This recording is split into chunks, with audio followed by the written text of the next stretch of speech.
कुछ सुनना नहीं चाहती, कुछ समझना नहीं चाहती। प्लीज भगवान के लिए मुझे छोड़ दो।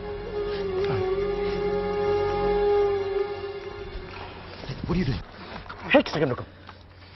नैना, काश मैं तुम्हें बता सकता मैं तुम्हें कितना चाहता हूं। One second, wait. I love you, I love you very very much Naina. और लिखा है आई लव यू एंड मैं आंखें बंद करता हूं तो तुम्हें देखता हूं, आंखें खोलता हूं तो तुम्हें देखना चाहता हूं। तुम पास नहीं होती तो तुम्हें चारों तरफ महसूस करता हूं, हर पल, हर घड़ी, हर वक्त। मेरी नैना को ढूंढते, इसे प्यार कहो, पागलपन या मेरे दिल की धड़कन, मेरे लिए एक ही बात है।